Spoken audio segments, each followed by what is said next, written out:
eu sou a Francisca.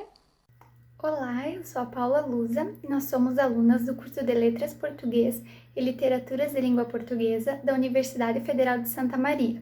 E hoje nós vamos falar sobre a interação virtual e interação face a face voltado para a educação e sala de aula. Como nós conhecemos essas diferentes modalidades, podemos afirmar que a interação virtual é fundamentalmente diferente da interação presencial. Já é sabido que há uma oferta cada vez maior de cursos à distância, e esses cursos, para funcionarem adequadamente, precisam de uma boa base teórica que possa orientar muitas decisões pedagógicas que devem ser tomadas no ambiente virtual. Esse sujeito, então, não está em isolamento no espaço, mas ele está situado dentro de um contexto em que interage com outras pessoas, formando assim uma comunidade para atingir um determinado objetivo que é compartilhado por todos.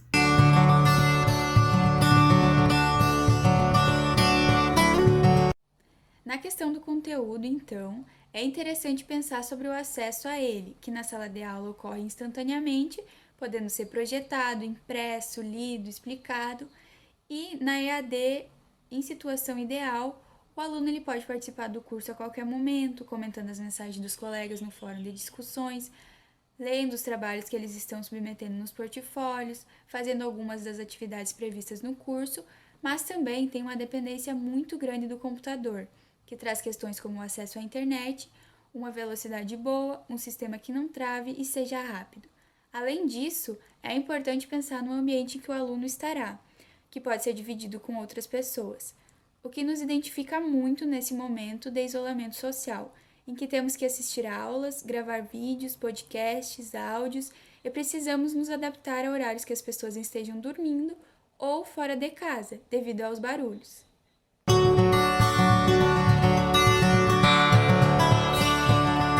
Temos também a questão do instrumento. E para essa mediação ocorrer de forma adequada, é preciso que haja conhecimento dos instrumentos. Eles devem ser conhecidos e dominados pelos sujeitos num bom nível de proficiência. Na sala de aula tradicional, os instrumentos já são artefatos culturalmente conhecidos, como é o caso, por exemplo, do livro didático, do dicionário, da gramática, do gravador de áudio, aparelho de televisão. Já na EAD, onde o instrumento de mediação é basicamente o computador, traz implicações já mencionadas, além da dificuldade e da resistência do uso dessas novas tecnologias, que normalmente não existem na sala de aula tradicional, e também a dificuldade de conexão com a rede e até a falta de compatibilidade entre os sistemas.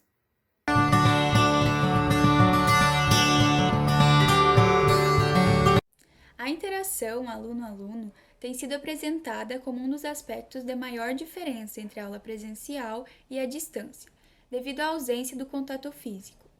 Muito do que se conhece sobre a interação face a face é baseado em estudos socio-interacionais, onde o gesto, a postura, a expressão facial e mesmo a distância física entre os interlocutores são considerados aspectos importantes.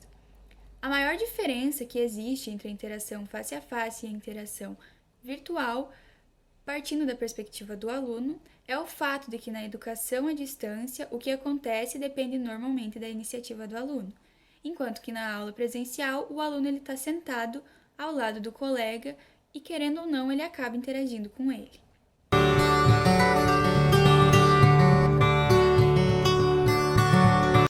Na questão da interação com o professor, o aluno interage principalmente para esclarecer as dúvidas sobre o conteúdo, quando não apenas para responder às perguntas solicitadas pelo professor.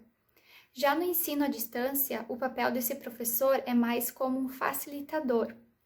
No ambiente virtual, os alunos adaptam-se a essa presença virtual do professor e apreciam o feedback fornecido à distância, salientando que num mundo em que as fronteiras são constantemente derrubadas, a aprendizagem à distância permite que se altere não só essas fronteiras geográficas, mas também as limitações do tempo.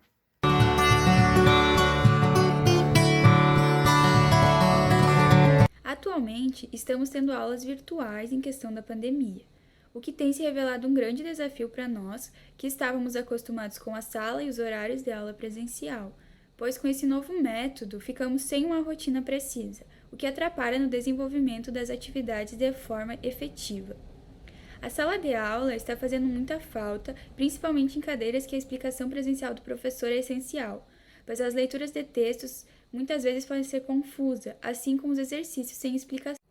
Ano passado a gente esteve em sala de aula em uma escola, em que primeiro a gente fez a observação de algumas aulas e após desenvolvemos atividades com os alunos sobre a redação do Enem. Foi interessante perceber que na primeira aula, por ter apenas 2 alunas, a participação delas foi grande, com várias perguntas, principalmente sobre a faculdade. Nas demais aulas, entretanto, a turma se manteve quieta e com poucas interações, o que dificultou um pouco o nosso trabalho, pois a gente contava com uma participação mais ativa. E foi muito interessante ter esse primeiro contato como regente para que a gente pudesse perceber como a interação ela é importante durante as aulas. Então era isso.